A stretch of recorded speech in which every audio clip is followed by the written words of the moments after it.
Come along for this read aloud. Today we're going to start a new book. It's called Bound to Blood and Moonlight, and it's a very good werewolf billionaire romance. So buckle in. As always, I read for you, and you enjoy the plot. As usual, I'll read chapter by chapter. Subscribe if you haven't yet. Let's begin. I walked into his office to kill him. I had spent years planning my revenge against Damien Blackthorne, the man who destroyed my family. But the second my eyes met his, my heart didn't race with hate.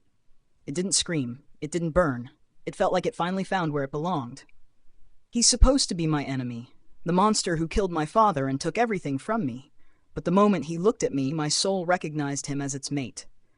If he's the villain I came here to destroy, why is his touch the only thing that makes me feel safe? I came for his blood. But the terrifying truth is, I ended up losing my heart. Bound in blood and moonlight, or as I like to call it, mated to the man I wanted dead. A dark billionaire werewolf romance full audiobook. This is the story of how I am mated to the alpha who murdered my father. And this is the story of Leora Hale, the daughter of Frederick Hale, a fallen and forgotten alpha. Chapter 1. Blood on the Snow. Leora was 7 years old when the world shattered. She traced a deep scratch in the wooden floor with her finger, and then it happened. It wasn't a loud crash. The house seemed to inhale violently, shivering under some unseen force. The window behind the broken dresser exploded inward. Shards of glass and a spray of snow burst across the floorboards where she crouched. Curiosity vanished instantly, replaced by sheer terror.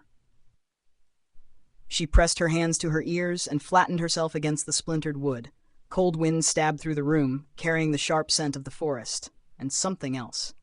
Something wild. Something predatory. Then a massive shadow detached itself from the doorway. Too tall, too broad. Its outline was vaguely wolf-shaped, but impossibly large. Leora felt its hot, heavy breath wash over her, fogging her own in the frozen air. Her father moved before she could think. He lunged across the floor on a badly mangled leg, shoving her violently farther behind the broken dresser. Blood poured from his wound, soaking the rug in seconds. When he turned to face the shadow, his body shielded her completely. But the truth struck her instantly. This was not rescue. It was a last stand. Helpless grief swallowed her panic. She wanted to scream, to run, to grab him, but all she could do was press her small hands into his back. Run, Leora, run. Not again. Those golden eyes. His voice was a strained whisper, thick with pain. He shuddered, and in that brief, unguarded moment, she looked past his shoulder. 2 brilliant pinpricks of light glimmered in the darkness, unmistakably golden. Her father used the last of his strength to shove her, not toward the front door, but toward the small, hidden kitchen exit. The effort tore a guttural sound from his chest. Leora froze, her body refusing the instinct to flee. His eyes found hers, wide, pleading. His silent command was clear. Survive. Remember, the eyes, he rasped. Don't trust them. Don't stop. And then she ran. Down the narrow hall, through the hidden exit.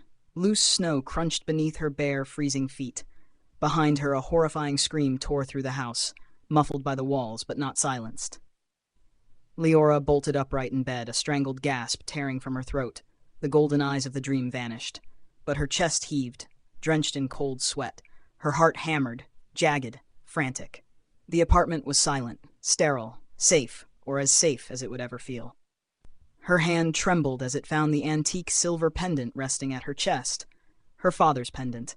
The metallic tang of sweat mixed with the cool air. Beneath her grip it felt oddly warm, as if reacting to the memory. She swung her legs off the bed. Feet met the cold floor, shoulders squared, spine straightened. She repeated her father's warning silently, letting the old trauma sharpen into resolve. The fear of the golden eyes was still there, but it fueled something else, a need for truth, for vengeance.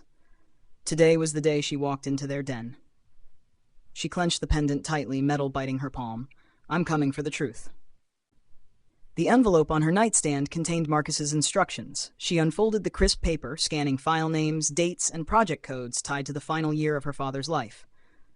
One line, circled in red ink, froze her heartbeat. Find the encrypted file. The stakes were clear. Failure here wasn't just professional, it was personal. Everything she did from this point forward mattered. At the mirror, she smoothed the simple blazer of her cover identity. Clara Hale. She tested the name aloud. Clara Hale. The practice backstory followed.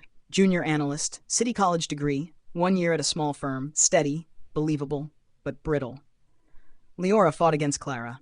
Clara had the access. Clara held the key to Blackthorn. I want to learn from the best. She forced the words past her lips, bitter in taste. For a moment, her memory of snow, blood, and her father's sacrifice refused the lie. The taxi stopped. Leora stepped out, eyes drawn upward. Blackthorn Tower swallowed the sky, a black monolith scraping low, gray clouds. Intimidation slammed into her, a physical reminder of human vulnerability against the organization's power. Rumors whispered about Damien Blackthorn, the CEO with predator's eyes. Golden. Inhuman. Wind funneled through the skyscrapers, sharp and metallic, whistling a note out of place in the city. She kept her gaze low, forcing herself to see the tower as nothing more than steel and glass. Then she passed a mirrored window. Her reflection flickered. For a heartbeat, a wolfish shadow appeared over her body. Her mind rebelled. And yet she recognized the eyes. Gold, brilliant, terrifying. A faint vibration ran through the ground into the glass beside her. She stepped back onto the curb. What was that? A sudden gust hit her full in the face. The wind carried the musky, predatory scent she remembered from childhood. Snow, blood, the kitchen, the attacker's scent. Logic screamed. This corporate tower was tied to that night. Instinct screamed, run. But the pendant pulsing under her blazer reminded her. Duty, resolve, memory, justice. She gripped the railing, forcing the cold metal into her chest. A single rhythmic thrum pulsed through her, echoing her heartbeat. Fear and determination collided. But the choice was clear. She stepped forward. The glass doors of Blackthorn Tower hummed faintly, as if sensing her approach. Wind tugged loose strands of hair. Her fingers brushed the hidden pendant one last time. Dread crystallized into resolve. The conflict that had haunted her for years, terror versus vengeance, was decided. She lifted her gaze to the impossible height of the tower. Truth, answers, justice, confirmation of who had spilled blood on snow. She drew in a steady breath. Time to meet the monster who ruined my life. Chapter 2. Wolf in the Glass. Leora adjusted the collar of her coat, letting the motion calm the nerves coiling in her stomach.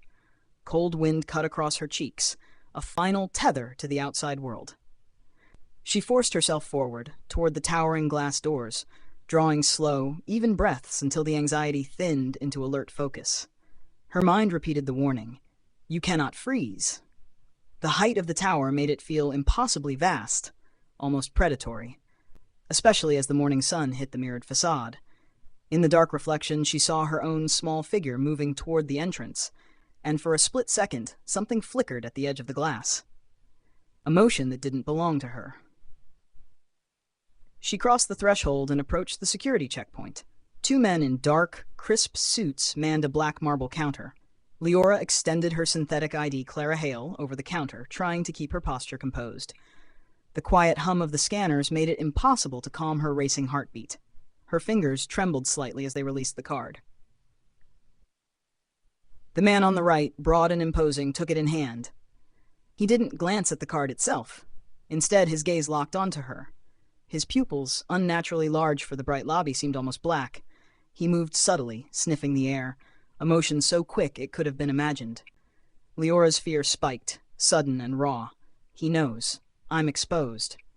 Finally, the guard lowered his eyes to the card, narrowing them slightly. His voice was flat, detached. You're new. Leora retrieved the ID and moved toward the card reader at the turnstile. She slid the card in carefully, but it stopped abruptly halfway, resisting the mechanism. A sharp, jarring beep echoed across the marble lobby, like a gunshot slicing through the hum of security systems. Panic clawed at her chest. Not now. Please. Gently, she wiggled the card. On the second attempt, the machine clicked and flashed green. The guard's eyes lingered on her, unconvinced. He waved her through toward the reception desk, where a thick intake packet lay open. Leora forced herself to mask her lingering panic with calm professionalism. Blackthorn Industries required extensive forms from every new hire. She took the pen, hand-taught despite appearing steady, and signed the name Alara Hale. Committing to the lie sent a familiar pang of guilt through her. The receptionist, a woman with unnervingly bright eyes, watched closely as Leora slid the form back. Her gaze flicked to the pendant's usual resting place at Leora's neckline, then sharpened instantly, as if sensing something strange about the form. Leora pushed off the desk, determined to maintain neutrality. Her hand brushed the corner of the polished welcome desk, where the CEO's name, Damien Blackthorne, was embossed in silver. A sudden, sharp crackle of static shot through her fingertips. An electric pulse that should not exist from metal alone. She jerked her hand back, heart leaping, not in fear of exposure, but in an unsettling rush of recognition. Nerves, she told herself, though the explanation felt hollow. Her fingertips still tingled. "What was that?" she whispered. Shaking off the moment, she walked down the polished hallway toward the elevators, eyes scanning for back exits or utility stairwells. The sterile office scent, cold and expensive, mingled subtly with another smell, a deep, wild odor, like winter fur. Overhead lights flickered briefly, almost imperceptibly. Buildings don't react. I'm imagining it, she thought. Yet instinct told her otherwise. The tower carried the pulse of a pack, subtle but undeniably present. A cold ripple ran under her foot, as though the building itself exhaled. Leora's gaze drifted to a mirrored wall panel by the elevators. It reflected the sterile light perfectly, until it didn't. Her reflection flickered. In that instant, the human silhouette of Leora was overlaid with something impossible. A shadowy wolf, its eyes the same glowing gold she had seen the night her father died. The wolf's mouth twisted into a silent snarl. Frost crept along the bottom edge of the glass, faint and unnatural. The vision vanished, leaving only her terrified reflection. Terror flooded her system, dizziness chasing panic. Instinctively, she brought her hand to her throat, clutching the pendant. Her heart pounded, forcing her to transition from supernatural shock to controlled composure. A calm, ordinary voice cut through the chaos. "Miss Hale?"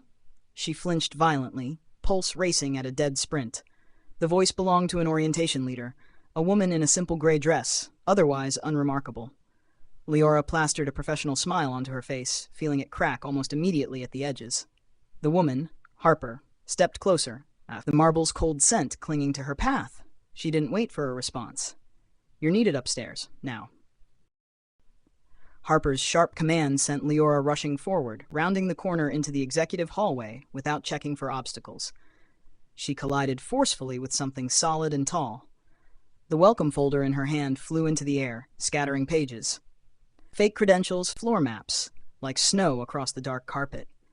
Ordinarily, she would have muttered an apology, but when strong hands clamped onto her arms to steady her, everything shifted.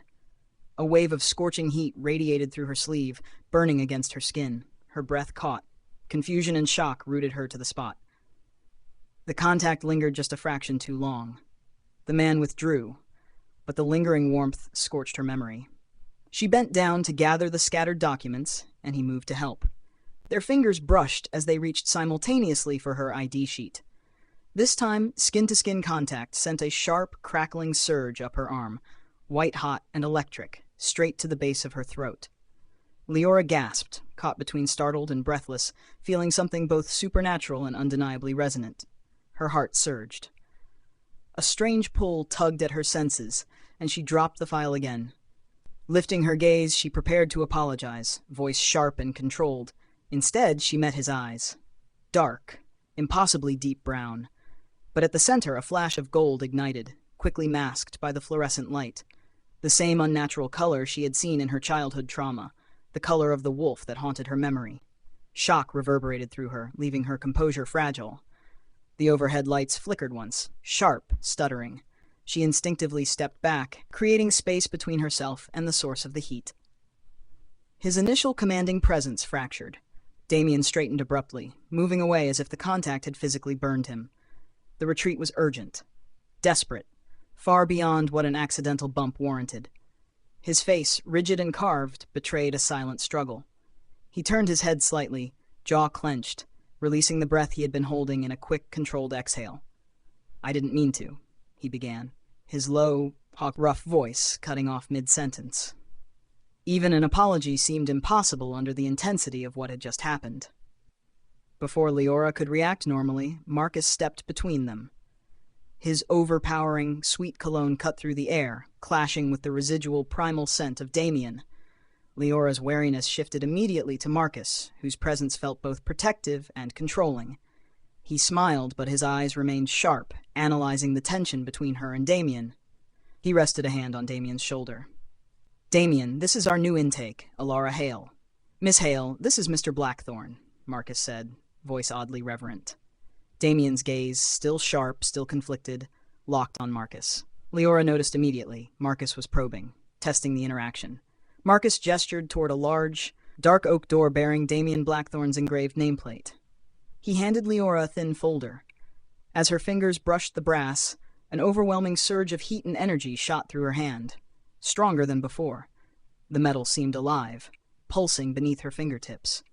She yanked her hand away reflexively, startled by the sensation and the faint metallic tang lingering in the air.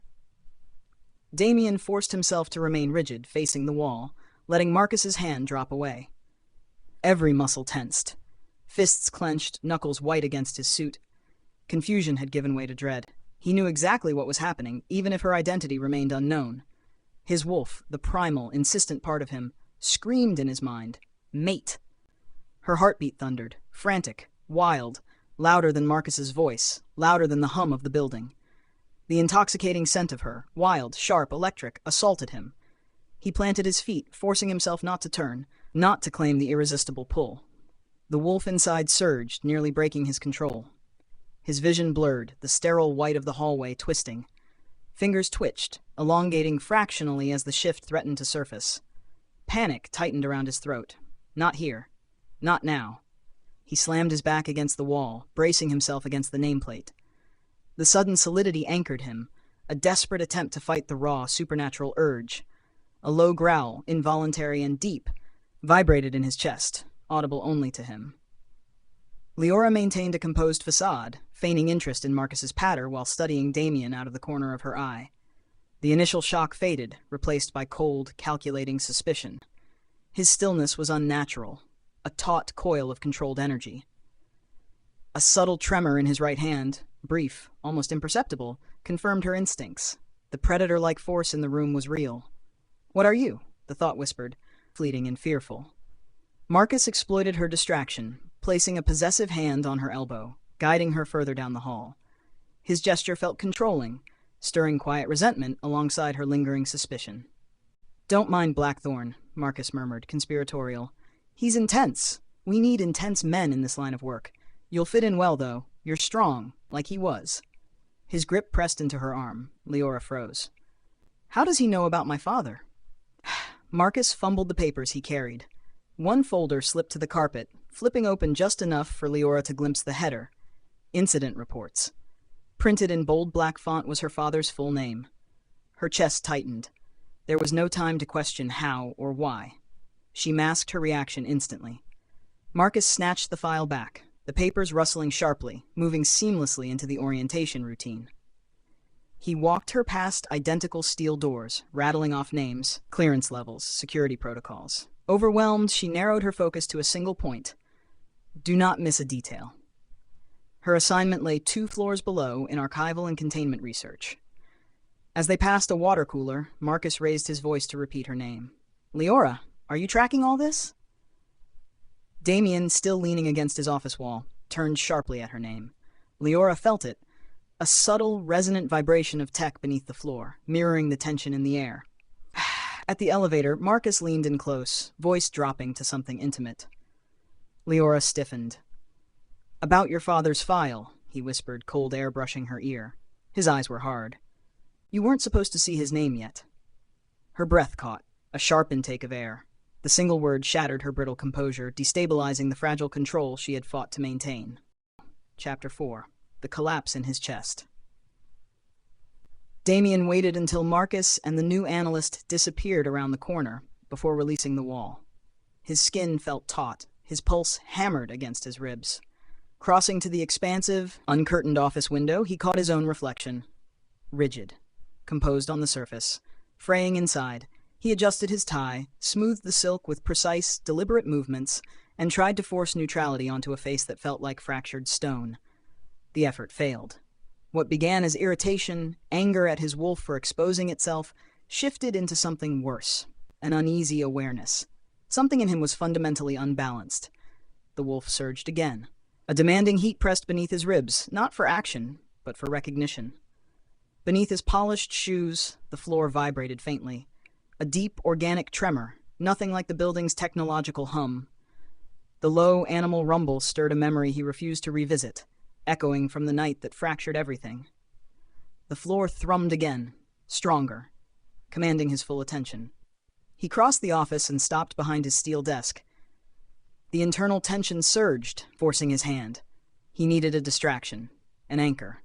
Dangerous as it was, proximity to her, the one presence that could ignite or calm the wolf, offered fleeting stability. He pressed the intercom. When he spoke, he kept his voice flat, controlled. "Leora, I need you up here. Momentary redirect on your initial tasking. Urgent." The lie tasted like ash. There was no urgent task. He just needed her near enough to steady himself. Attraction and self-loathing churned together. He hated that he craved her presence when he was teetering on the edge of panic. A moment later, soft footsteps echoed through the hall, muffled by carpet, yet resonating straight into the tension in his chest. The door opened. She entered with quiet efficiency, the movement of someone trained to take up as little space as possible. His rational mind screamed at him to remain composed. Too late. Her scent hit him first. Warm, wild, achingly familiar, like a ghost limb awakening. Panic and hunger coiled inside him, raw and physical.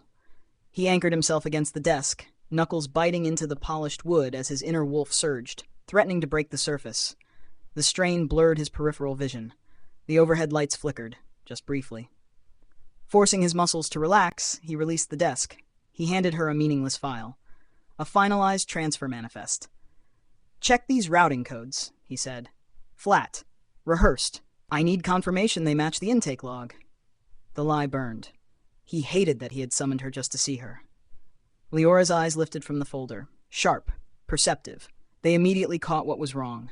The tension between them passed unspoken. Quiet, but electric. His fingers trembled as he withdrew his hand. A subtle signal of fraying discipline. Her voice was low. Careful. Still, it betrayed her intuition. "Are you okay?" Leora accepted the folder, keeping her focus on the contents while sensing the tension radiating from him. Her eyes scanned the codes. Everything appeared correct. Then her thumb brushed a faint carved spiral in the corner of the folder. The surface was cold. A shiver climbed her arm. Fear flared instantly, memory triggering. Amber eyes in the dark, a visceral connection to a past terror. She drew her hand back just as Damien's gaze snapped downward, catching her sudden distress. Before she could react, the floor shifted. Not the familiar tech vibration, something deeper, visceral. A tremor rolled beneath her feet, yanking her out of memory and into sharp, shared alertness. A low, feral growl reverberated through the floor. Massive. Animalistic. Nothing a building should ever produce. Damien reacted instantly. He stepped in front of her, protective, eyes wide, raw instinct breaking through his controlled exterior. Then the growl faded. Silence settled heavy and wrong. "Did you hear that?" she asked. Her voice was tight. Damien stared past her, jaw clenched. He didn't answer. The move, shielding her, had been instinctive, a primal error. Unsettled, Leora stepped closer, seeking support against the invisible tension. Damien recoiled. Sharp, immediate, as if her proximity might ignite him. Their bodies collided anyway, an almost romantic clash of fear and need. Inside him, the wolf snarled, "Mine." Leora tilted her head. Confusion replaced fear. Her whisper slipped past his defenses. "Why do you always look like you're afraid of me?" He pressed his lips into a thin line, refusing her gaze. "I'm fine," he said. Then, colder, controlled. "Just get back to the routing logs." Immediately. Her nod was tight, obedient in form, not in belief. She stepped out, closing the door behind her. The click of the latch shattered his fragile hold. Damien stumbled backward, hands slapping flat against the desk. He exhaled shakily, almost a sob. He grabbed a cheap plastic pen. The surge inside him wouldn't stop. Denied proximity, his wolf erupted. Tendons locked in his forearms. The pen cracked loudly in his grip. Black ink bled across his palm. The shards bit into him, physical proof of his instability. He let the fragments fall onto the polished mahogany. Fury dissolved into despair, into fear. He bent forward, pressing his forehead to the desk, breathing like a man drowning. The fire, the blood, the tearing of muscle. Past trauma surged back, entangling with the overwhelming supernatural pull toward her. Beneath the building, a faint rumble answered. Confirmation that the danger was real. That control was slipping. Barely audible, he whispered. Not again. Chapter 5. Something is hunting her. The pressure eased the moment the office door clicked shut behind her. Leora rolled her shoulders, forcing herself to shake off the lingering unease, the feeling that Damien's unraveling was somehow her fault. She meant to head straight to the archives, but when the elevator doors opened onto the hall, she paused. Instinctively, she sniffed the air. The conditioned, recycled scent of the high-rise felt suddenly thin, overlaid with something rank, feral. It wasn't chemicals, not a malfunctioning HVAC. It was something ancient, predatory. A cold, unnatural breeze swept past her on the 20th floor. It carried a sharp, metallic musk that tightened her stomach. Her breath hitched. Her human instincts screamed that something dangerous was near, even though she had no idea what. The fear was irrational, visceral, utterly undeniable. Leora swallowed and forced herself forward.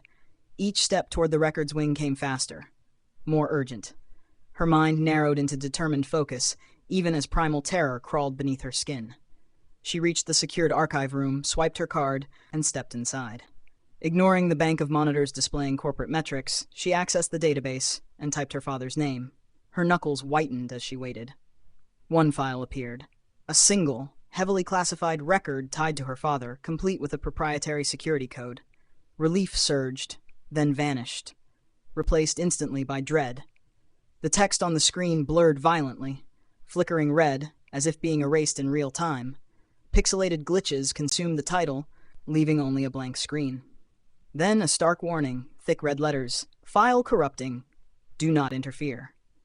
Leora bolted upright, frozen by the sudden loss of control. She fumbled for the door, backing into the hall, unable to fully tear her eyes from the monitor. Outside, the animal scent intensified. It filled the corridor with raw predatory pressure. Her hand went instinctively to the simple metal pendant beneath her blouse. It was warm. Then, searing. Heat stung through the fabric. For the first time, the object she had always carried reacted to the supernatural world around her. A shadow moved at the far, unlit end of the hall, near the emergency stairwell, too low and too large to be human, silent, deliberate, predatory. Damien was still bent over his desk, trying to rein in the heat coursing through his veins. His pulse hammered, then the world shifted. A rhythm, frantic, unnatural, pounded in his ears. Not his heartbeat, hers. Her fear surged through the mate bond, sharp and immediate. It tasted like copper and ice. The wolf inside him screamed. Run, protect, destroy whatever was threatening her. Rational thought collided with raw instinct. The bond was waking, and it terrified him. The shadow halted, as if it had sensed her gaze. Her fear spiked, pure terror. She didn't run toward it. She turned for the nearest emergency exit, clutching her pendant, her back pressed hard to the wall. Behind the glass door, a low, muffled growl rose. Intelligent, predatory, deliberate. Her stomach coiled tighter as the handle twitched.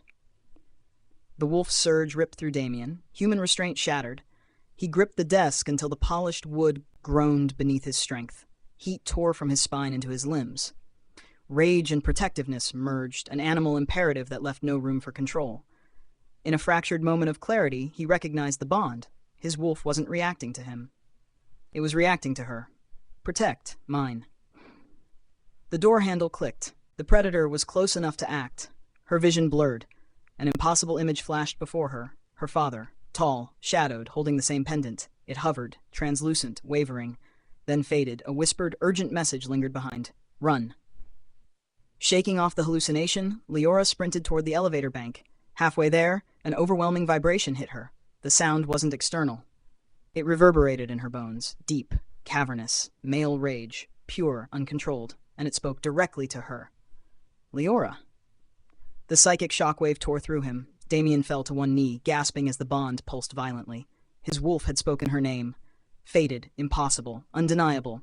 Her terror flooded him, a freezing, urgent wave. The synchronization was too fast, too deep, a sign that prophecy-level danger had been triggered. She backed away as the rogue wolf pressed against the glass. The door rattled under its weight. A high-pitched screech of splitting glass cut through the hall. A dark, wet claw pierced the panel at the latch. The threat was real, immediate, close enough to smell its foul breath. Everything snapped into place. The voice that had screamed her name wasn't random. It was Damien's wolf, connected to her in a way she had felt before. Understanding flared, even as terror surged. Her lips trembled. "Damien, why do you know my name?" The glass quivered beneath the predator's weight. Lights flickered violently. Then, the corridor went dark. Panic and confusion tightened her chest as the wolf's proximity became undeniable. Through the pitch-black silence, a human gasp broke the night. Leora. Not the wolf. Damien. Chapter 6. Damien adjusted his tie with careful precision.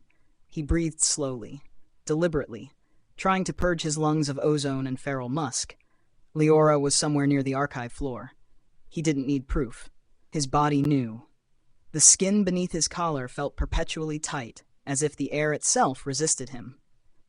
For his own survival, and for the pack, he made a conscious decision, put distance between them.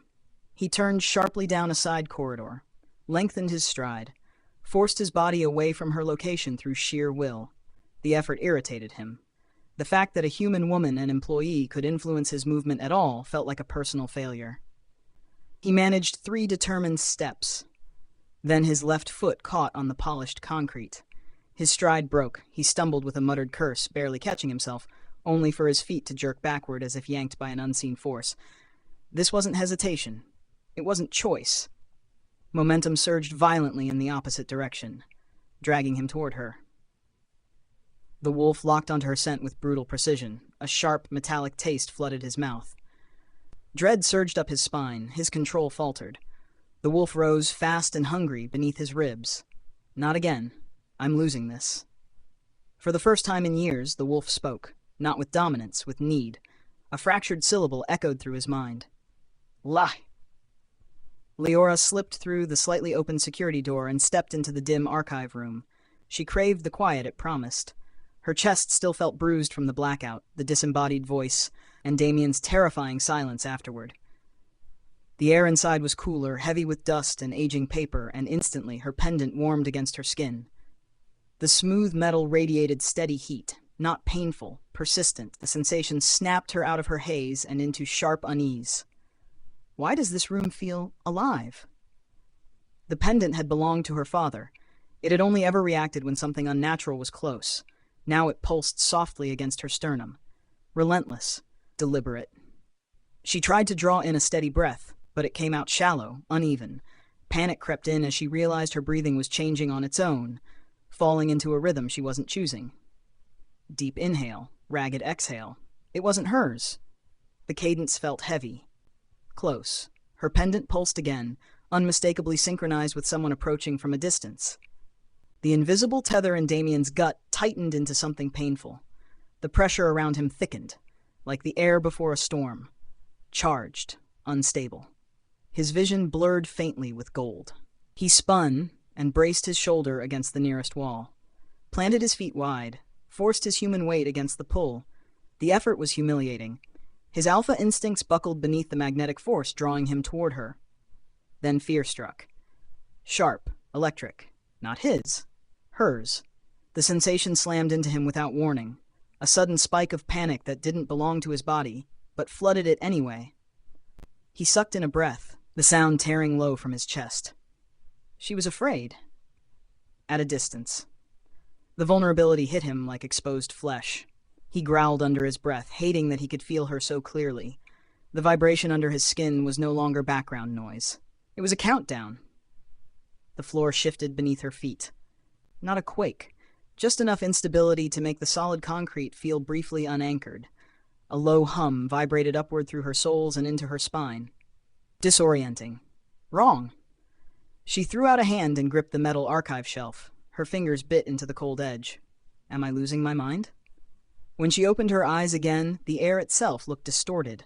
For a split second, ancient pack symbols flickered across the wall, intricate, translucent, marks glowing faint gold like reflections on wet pavement. The moment she tried to focus, they vanished. Then she saw him. Damien rounded the corner into the narrow hallway. Jaw clenched. shoulders still pressed to the far wall, as if he'd been holding himself back. As he stepped fully into view, a single symbol flared behind him. White hot. Brilliant. Then it disappeared. The air snapped taut. They stopped a few feet apart. The distance felt unbearable. 5 feet might as well have been the last space left in the universe. Leora's chest ached as an invisible force tightened between them. It overrode her fear with something deeper, more involuntary. She couldn't move. She couldn't breathe correctly. Their breathing locked together. Her ragged exhale matched his tense inhale. The next breath belonged to both of them, perfectly synchronized. Her pendant glowed faintly when he came within 3 steps, a gentle, steady warmth against her skin. Not burning, just there. Damien stiffened as if struck. His head jerked back, fighting the connection. His scent, pine, heat, danger washed over her. Her knees weakened. His lips barely moved. "Why do you smell like—" He broke off, the conflict written raw across his face. The tension became suffocating. Leora broke eye contact and stumbled backward. Her heels struck the wall behind her. The movement didn't sever the connection. It only sent her heart rate spiraling into frantic overdrive. Across the space, Damien flinched violently. Her fear hit him like a physical blow.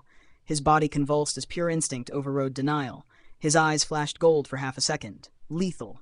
Protective. Terrifying. The wolf surged, aiming itself at her defense against a threat that didn't exist.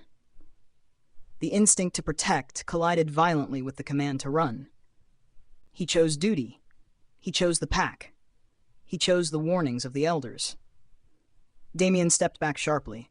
The movement was aggressive, defensive. His fists clenched hard enough to carve crescents into his palms. His jaw locked as he buried the pull beneath ice-cold fear and memory. The gold vanished from his eyes. He saw Leora shift from drawn to guarded, watching him like he might break her. The hum in the air didn't dissipate when he stepped away. Reality itself felt unstable, resisting the distance. His throat burned as he forced the words out. "Stay away from me." The instant he pulled back, the air turned colder. The magnetic tension collapsed into sudden emptiness. The words hit like electricity. Not anger, not rejection. Fear. She watched him turn and walk away. His movements rigid, his shadow swallowed by the archive gloom. Her breath left her in a shaky rush. It sounded like defeat. She couldn't feel him anymore, only the cold absence where his presence had been. Slowly, she pressed her shoulders to the wall, creating space that felt more emotional than physical. The lingering warmth of her pendant was the only proof he'd been there at all. The hallway stayed cold, but the scent of pine and ozone lingered stubbornly in the air. She covered her face with her hands, the truth finally breaking through the panic and the impossible pull. "I'm trying." Chapter 7. Files that weren't there. The archive console sat dark and inert, exactly as a secured terminal was meant to be. Leora pulled the old swivel chair closer and leaned in. Her pulse was still unsettled from Damien's abrupt withdrawal. The room felt too quiet, not peaceful, the kind of silence that pressed inward. On impulse, she placed her fingertips on the terminal pad, right where the power indicator should have been. Nothing happened. Then, without warning, the screen flickered and surged to life. Far too quickly, as if it had been waiting for her. Cold blue light flooded the space. It overpowered the dim ceiling lamps, washing over her hands and her face. Her unease sharpened immediately. This wasn't a normal boot sequence. The system bypassed its standard interface. It opened a directory that shouldn't have existed at all. Raw drives, labeled with meaningless strings of numbers and symbols. Before she touched the keyboard, 3 encrypted files began decrypting on their own. The system lagged, glitched, as if it were fighting itself, resisting access while simultaneously dismantling its own safeguards. Leora watched as the first progress bar stalled, jumped forward, then stalled again. The file name itself began to change. Project 7743.dat slowly rewrote itself, 1 letter at a time. The movement stopped. Her father's surname sat on the screen, stark, undeniable, inside a folder that hadn't existed an hour earlier. A warning icon flared in the corner. Aggressive red. The system visibly stuttered. Corrupted lines tore briefly across the display, as if it were begging her to stop. Her chest tightened. "Do I really want to know this?" The question surfaced too late. Her hand was already moving. With fingers that trembled despite her resolve, Leora double-clicked the file bearing her father's name. The screen erupted into static, fragmented visuals. Then, it stabilized. A stripped-down metadata display. Black background. Centered on the screen, a familiar geometric symbol. The same swirling mark she had seen painted in the basement days earlier. The screen shuddered once more, then resolved fully. Hail. Omega. The words drained the blood from her face. Omega. The word carried weight she didn't yet understand, but it felt final, like an ending or a designation meant for something expendable. Her heart lurched, skipped painfully against her ribs. She grabbed the edge of the desk, knuckles whitening, trying to ground herself, while the truth fractured everything she thought she knew about her father. Her breathing turned shallow, uneven. For a single, impossible heartbeat, the stale archive air shifted. Dark pine, heat, ozone. Damien's scent bled into the room, sharp, unmistakable. Then it vanished, as quickly as it had appeared. Leora twisted in her chair, scanning the shadowed stacks behind her. Empty. The scent was gone. Only the hum of the terminal remained, and the echo of her own fear. Then the air thickened again. She didn't hear footsteps. She didn't hear a door. The first warning was the sudden weight pressing down on the space behind her, followed by a sharp metallic cologne that overwhelmed the archive's dust and paper. Marcus stood there. He appeared at her back as if he had always been there. One hand rested lightly on the back of her chair. Leora jolted, hard enough that her breath caught painfully in her throat, the instinctive shock snapping immediately into rigid control. His position blocked her exit. His presence closed the space around the terminal. She shifted subtly, angling her body to shield the screen, fear flaring that he already knew what she had seen. His touch was light, possessive. He waited until she looked up at him. "Find anything interesting, Leora?" His voice was casual, almost amused. "What do you think you accessed?" His smile widened, warm in a way that didn't reach his eyes. "These archives can be deceptive." She kept her gaze on the screen, forced her expression into practiced neutrality, confusion, ignorance, anything but recognition. She couldn't let him see that she'd read the name, the title, the word Omega. Marcus's patience thinned. Without glancing at the keyboard, he reached past her and tapped a few keys. 2 of the 3 decrypted files vanished instantly. The terminal emitted a faint hiss as the directory collapsed, the sound small but violent in the quiet room. The disappearance hit her like a gunshot. She didn't need confirmation to know what had happened. An administrative override. His credentials. Marcus straightened, satisfaction sharpening his smile. "There," he said lightly, gesturing to the remaining file. "Some histories are better left sealed." Her fear cooled, hardened into something tighter, controlled, anger. He wasn't just stopping her. He was erasing evidence. Before she could respond, the silence shattered.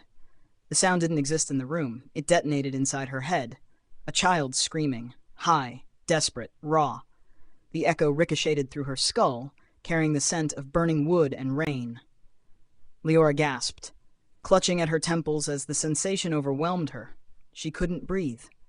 The memory wasn't hers, yet it felt real, unfiltered terror wrapped in decades of repression. A child had been there the night her father died. Her hands tightened painfully against her scalp. She forced out a hoarse whisper, not to Marcus, but to the echo itself. "Who were you?" Marcus's smile faltered. The change was subtle, a minute tightening at his jaw. But she saw it. Instantly, his demeanor shifted. Predator gave way to practiced concern. He stepped closer, leaned over her shoulder until his cologne dominated the air. His voice dropped into a controlled, intimate register. His hand settled on her shoulder. Cold, measured, not comforting. "Your father kept secrets you're not ready for," he said gently, the words shaped to sound protective. Leora forced her breathing to steady, burying the raw vulnerability the memory had exposed. "Don't give him anything." She stared straight ahead at the terminal, at the single file he had allowed to remain. Marcus's eyes flicked to the screen, verifying control. Satisfied, he squeezed her shoulder once more and stepped away. She waited, until the archive door clicked shut, until his footsteps faded down the corridor. Only then did the tension snap into resolve. Fear still whispered caution, but the echo of the child's scream had burned through her hesitation. She reopened the remaining encrypted file. Omega. The system resisted, lagging, glitching, throwing corrupted frames across the screen. She pushed through. The file finally loaded, not as text, as an image. Her father's face filled the screen, younger than she remembered. Clear, real. Beneath the photograph, centered in stark white text, was a single label. Subject. The air left her lungs. This wasn't a personnel file. It wasn't an archive record. It was proof of experimentation. The screen shuddered again. External interference flickered at the edges. Marcus's deletions still clawing at the system. Cold blue light sharpened across her features as the file continued loading. A second image began to form, and the screen tore violently into static. The data ripped itself apart as the system made one final attempt to retrieve what someone desperately didn't want her to see. Chapter 8. Close Quarters. The elevator lights flickered the instant Damien stepped inside. For a breathless second, the narrow space plunged into darkness. Then the harsh, fluorescent tube buzzed and sputtered back to life. He was suddenly too close. His presence filled the small metal box with a heavy, silent pressure. What should have been a mild annoyance, sharing an elevator, curdled instantly into nervous dread. She hadn't expected him to follow her. Not so soon after Marcus had left. The numbers above the doors ticked upward, but the air felt thick, resistant, as if the elevator itself were struggling to carry them. Acting on pure panic, Leora reached for the open button. It didn't matter. The door snapped shut anyway, the metallic clang final and unforgiving. A low hum vibrated through the walls, settling near her spine. It didn't sound like machinery. It sounded like a warning. When Damien exhaled, the lights dimmed again. Shadows rippled across the indicator panel. Leora backed away immediately, pressing herself into the far corner. She gripped the safety rail behind her, trying to create distance where none existed. The claustrophobia sharpened her senses. Damien stared at the floor numbers, but she knew his attention was on her. She could feel it, an invisible pressure, steady and relentless, like standing too close to live electricity. His scent reached her next, warm, earthy, unmistakable, pine and heat and something feral that didn't belong under fluorescent lights. The real danger wasn't the confined space. It was the way her body reacted to him despite her fear. Then she noticed the rhythm in her chest, a quiet, steady thud that wasn't hers alone. His heartbeat had synced with hers, subtle, but undeniable. Her next breath came deeper than she intended and matched his exactly. The elevator jolted without warning.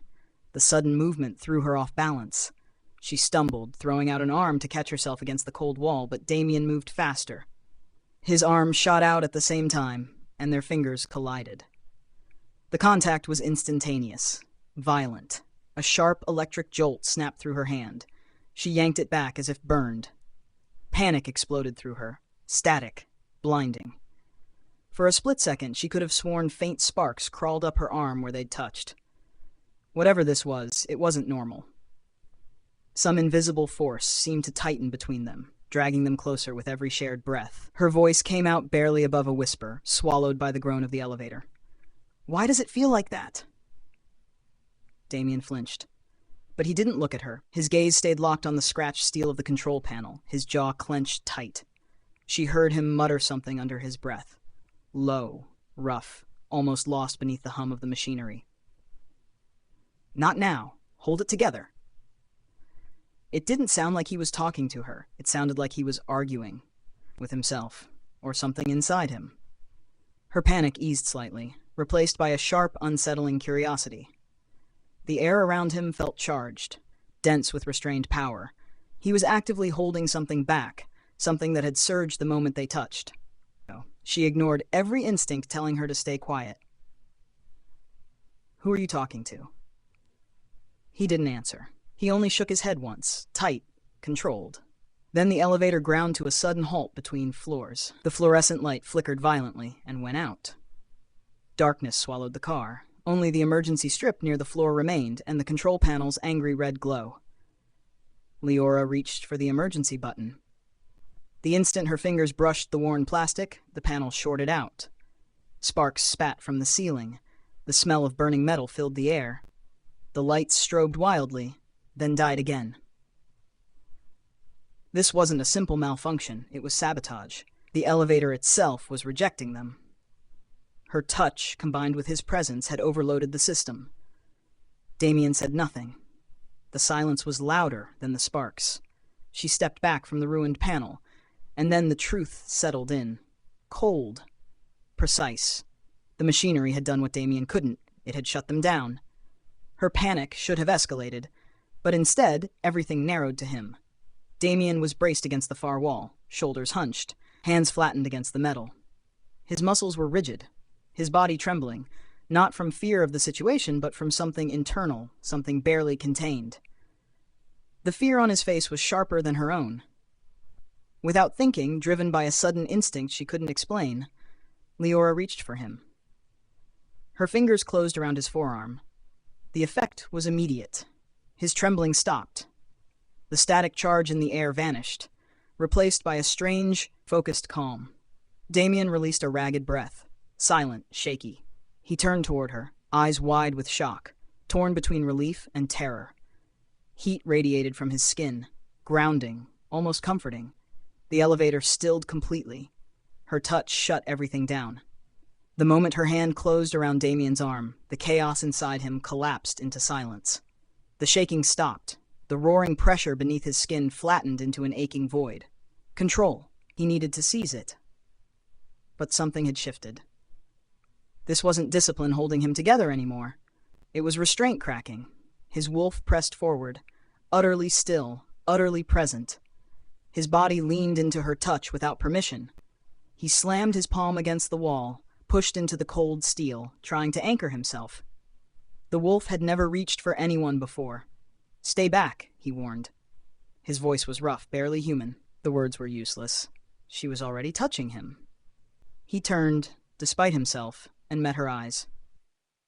What he saw there stopped him cold. Real fear. Not the shallow panic of a broken elevator, but something deeper. The dread of realizing what he was capable of. That look cut him open. Guilt flooded in.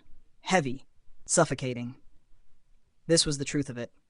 He wanted her, and he needed to protect her from himself. Her uneven breathing filled the small space. He had spent his life fighting the beast inside him, and yet her fear calmed it more than control ever had. The wolf receded, not because he forced it back, but because it recognized her vulnerability. "I don't want to hurt you," he said. The words broke free like a confession. But the bond had already tasted connection. His hand lifted without his consent. His mind screamed for him to stop, but his wrist angled. His fingers opened. The wolf reached for her.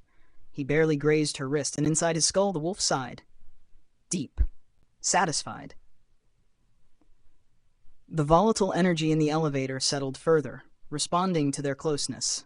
She stepped closer, her palm pressed flat against his chest, over his racing heart. Everything shattered. Peace flooded him, true, absolute silence. It washed over the inferno he'd carried his entire life. This wasn't stabilization, it was surrender. His wolf accepted her touch instantly, resting without resistance. The elevator's vibrations ceased completely, as if the machine itself recognized her authority. Damien stared at her. Terror twisted into something far worse, a dawning horror at what she was doing to him. What are you?" he whispered. The calm was unbearable. He tore himself away, gasping as if he'd been running for miles. The moment their skin separated, the silence broke. The lights flickered, the machinery whined back to life. Cold air rushed between them. "We can't," he growled. "This can't happen again." The elevator lurched upward immediately, rattling violently, as though it had been waiting for the separation. The doors slammed open on the 7th floor. An empty hallway. Damien stepped out without looking back. Behind him, Leora's voice followed. Small, shaking. "Why did touching me calm you?" He didn't answer. Only the echo of his footsteps remained. Chapter 9. Bloodline Lies. Damien opened the tall, carved doors of the Elder's Hall with deliberate force. The ancient wood resisted on iron hinges, then finally yielded. The sound echoed into the vast chamber. He entered wearing a mask of controlled authority. But the atmosphere inside stripped it thin almost instantly. The air felt cold, stagnant, hostile, like judgment given form. 12 elders sat arranged in a rigid semicircle of stone chairs. Their faces were hard, expectant, their attention fixed on him as though the verdict had already been decided.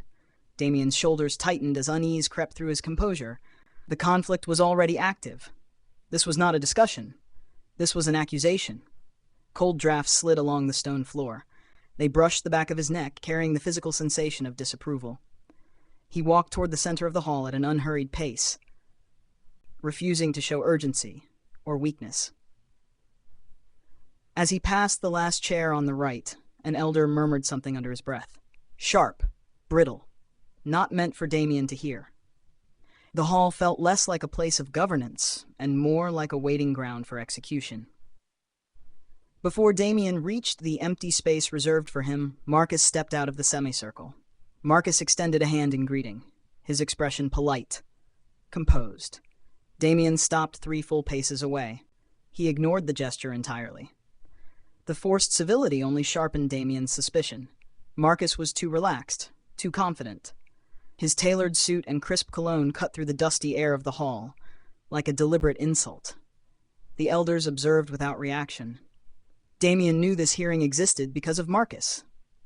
A formal concern had been filed, his bond with Leora framed as a threat to pack stability. Marcus withdrew his hand slowly. His smile widened just enough to feel wrong. You've complicated everything, Marcus said lightly. Before Damien could respond, Elder Harvin rose from the central chair. The elder was ancient, his presence dense with ritual authority. He lifted his staff and struck it once against the stone floor. The sound cracked through the chamber, sharp, absolute. It silenced every breath. The vibration traveled through Damien's boots and into his bones. The restrained tension inside him flared into open anger. This was the real conflict. Pack law versus prophecy. Mate bond tradition versus the fragile illusion of stability the elders clung to. They believed Leora's existence threatened the Alpha line itself. Harvin's voice was dry, unyielding. You will do what is necessary, Alpha. We have given you time. His gaze locked onto Damien's. Reject her today, or we will. Damien forced calm into his posture and met the elder's stare. I understand the pack's concerns, he said evenly. The bond is manageable. The lie tasted metallic on his tongue. Fear cracked open beneath his authority, sharp, undeniable. He knew he was losing control over the bond, over the situation, over himself. His wolf reacted instantly, snarling at the falsehood. The sound escaped his throat, low, raw, unmistakably inhuman. Harvin's eyes narrowed. He sat back slowly and murmured, just loud enough to carry more. Your wolf disagrees. Marcus stepped forward again. This time, he placed a thin file onto the stone table with deliberate care. The soft scrape of paper against stone sliced through the silence. Damien's dread tightened into suffocation. The label burned into his vision. Omega, bloodline anomaly. A term tied only to historical catastrophes. Marcus leaned closer, his smirk confirming everything Damien feared. Ask her who she really is. The weight of responsibility crushed down on Damien's chest. Control, duty, leadership. He had to stop this before Marcus tore the pack apart with half-truths and manipulation. He began the rejection ritual. The formal words scraped from his throat like torn fabric. He didn't make it past the second phrase. A deep, overwhelming pressure slammed into the hall. The floor shook violently as magic surged through the stone itself. Walls groaned. Power, ancient and uncontainable, activated. Marcus staggered back. The words died in Damien's mouth. Panic surged as he realized he physically could not continue. An elder to the left clutched his chair, eyes wide with terror. She cannot be rejected, the elder gasped. The tremors faded. Silence remained. Suffocating. Damien's heart pounded hard enough to steal his breath. Fury ignited, incandescent, focused entirely on Marcus. Marcus leaned in close, exploiting the elder's shock. If you won't break the bond, he whispered, I will. Damien spun. Restraint snapped completely. The threat to Leora erased everything else. Touch her, Damien growled. and I'll end you. Leora closed the heavy archive door behind her. The ancient lock clicked shut with unnerving finality. Her purpose, learning the truth about her father, kept her moving. But the stillness of the records room made her resolve sour into unease. She felt watched. Marcus's presence lingered like a stain, even in his absence. Her fingers closed around the bronze pendant at her throat. It pulsed once, cold, sharp, against her skin. The air smelled of old paper and ozone, charged, restless.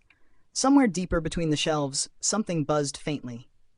She moved past rows of scrolls toward the older storage, heavy canvases stacked upright, forgotten. From the back of the third row, she pulled one free. Dust drifted as she angled it toward the dim light. The painting showed two figures. One had been violently erased, claw-like gouges shredding the canvas where a face should have been. Without thinking, she touched the damaged area. It was warm. Her unease sharpened when she turned the frame over. A brittle label clung to the wood. She wiped away dust until the faded words emerged. Lycian forbidden line. Her breath caught. The term was infamous, associated with unstable power and erased bloodlines. It matched the file Marcus had used against Damien. "Dad," she whispered. "What were you?" She set the canvas down, her thoughts spiraling, when fear struck hard. Someone else was in the room. No movement, just the certainty of shifted weight. Then a slow, deliberate creak of floorboard echoed between shelves. Not human. She backed away, clutching the painting. Her heel caught on something soft hidden against the stone wall. A thin gray folder, deliberately concealed. Inside was a grainy photograph of her father. Stamped beneath it, Subject 12, her chest constricted. Beneath the stamp, a handwritten note read, "Do not allow lineage to continue." The paper trembled in her grip. Then the air went completely still. The entire archive vibrated as power surged outward. Shelves rattled. Documents slid free. Her pendant heated rapidly, glowing as a sharp ringing pierced the room. Shared, distant, unmistakable, she gasped. Her voice vanished beneath the ringing. She stood frozen, clutching the evidence, when soft footsteps rustled behind her. Robes brushed stone. An elder stood there, close enough to make her heart seize. "She isn't what you think she is," he said quietly. Leora spun. "Who?" He was gone. Only cold air remained. Chapter 10. Bond Pulse. The doors of the Elder's Hall were behind him, but the violence he had nearly unleashed there still clung to his body. Damien braced a hand against the stone corridor wall as the floor trembled beneath his boots, forcing himself to stay grounded. This wasn't a natural quake. It wasn't random or structural. It was deliberate, focused. The lingering irritation from the council chamber sharpened into something colder, more dangerous. His wolf surged awake, sharp and commanding. Go to her. Find her. The demand slammed into him with brutal clarity, igniting the internal war he'd been suppressing since the hearing ended. Damien pushed back, jaw tight, forcing his breathing to steady. Prophecy surges didn't just ripple through blood anymore. They moved stone and air. He could taste the energy building now, metallic and electric, thick on his tongue. It wasn't fading. It was escalating. Another tremor struck, stronger than the first. It didn't rattle the walls so much as it vibrated through his bones, resonating deep in his chest like a summons meant for him alone. He fought it. Fought the tremors. Fought the instinct clawing at his ribs. But the battle ended the instant her scent cut through the hall. Wild honey and ozone. Sharp, urgent. Nothing like the faint traces he usually sensed.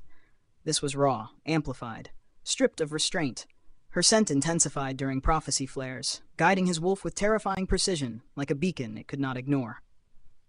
Denial wrapped itself around longing, choking, useless. Find her, his wolf roared, savage and absolute. Damien ground his teeth, resisting the urge to break into a run toward the archive's wing. Denial was the only thing holding him upright. Then, the energy shifted. A sudden pulse yanked violently at his chest, a physical pull that hurt, dragging him toward her location with undeniable force. A tether, alive, painful, impossible to sever. He gave in. Damien turned the corner just as the air pressure surged again, and Leora collided into view. She was clutching her pendant, breath coming in ragged bursts, eyes wide and dark with fear. Her presence detonated the space between them. Whatever resistance he'd been clinging to shattered instantly, replaced by a ruthless, consuming instinct to protect. She flinched when she saw him. The reaction sliced through him. He hated it.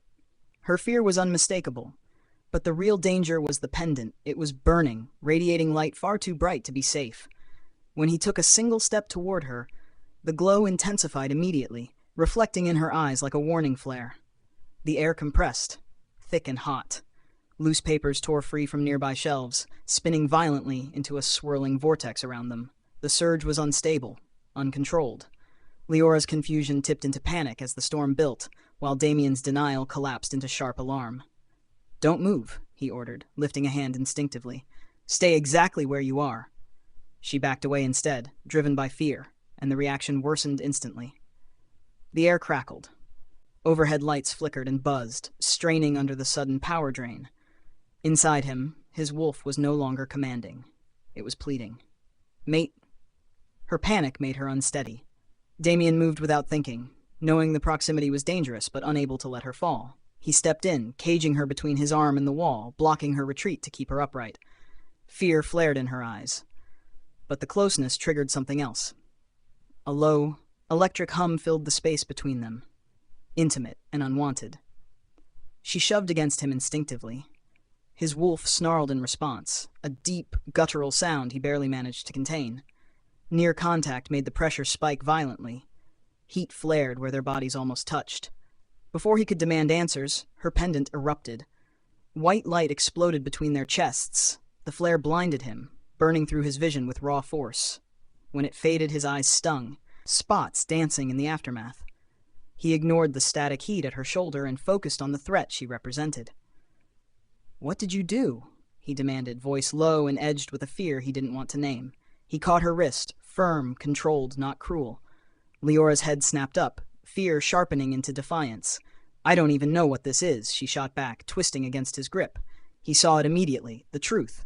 No performance, no manipulation. Her confusion was real. The floor beneath them shuddered again, harder this time. A sharp crack echoed through the corridor. The stone beneath their feet split. That was the final warning. The pressure didn't explode outward. It collapsed inward, dragging everything toward them. A violent shockwave erupted from their combined presence, fueled by fear and resistance on both sides. Damien's mind leapt straight from shock to terror. This wasn't ordinary magic. Her wrist went limp in his grasp as panic drained into helpless surrender. The pulse surged only when both of them were overwhelmed, and he was losing his fight. His wolf strained to fuse, to accept the bond, to take the power flooding the air. The shockwave hit. White light. Deafening pressure. A violent ring in his ears. They slammed together, chest to chest, the impact knocking the breath from his lungs. Silence followed, heavy, vibrating with residual energy. Damien recovered first. He caught her instinctively, hands locking around her waist, low and protective. They stood pressed together, sharing breath, his terror twisting instantly into a dangerous, forbidden craving. The connection was complete, overwhelming. She tried to pull away, but the bond held, not physically, but with a gravitational force he couldn't fight. This was the moment it became undeniable. The bond had awakened. Her eyes lifted, and the brown faded, replaced by a faint, luminous glow. Wolf reactive. The sight hit him like a blow. Everything he'd built, control, isolation, restraint, was fracturing. His hands slammed into the wall beside her head, his arm trembling as he fought the instinct screaming for him to claim what was already bound to him. His fear wasn't of her. It was of what accepting her would destroy. A final surge hummed through the corridor. The lights burst overhead. Darkness fell. All that remained was the press of her body, her breath warm against his chin, and the charged air settling like a shroud around them. The darkness didn't matter. He could still see the glow in her eyes. He could feel the bond anchoring between their chests. Realization crashed down, devastating and absolute. Damien gripped her shoulders, pushing her back just enough to see her face. His voice was raw when he spoke. "I don't know," she whispered, shaking her head. "I don't know who I am." He heard the truth, but he couldn't accept it. Too much depended on what she was. Another pulse hit. Blackout. The last hum of energy vanished, leaving complete silence. His voice broke it, hollow and unforgiving. "Who the hell are you?"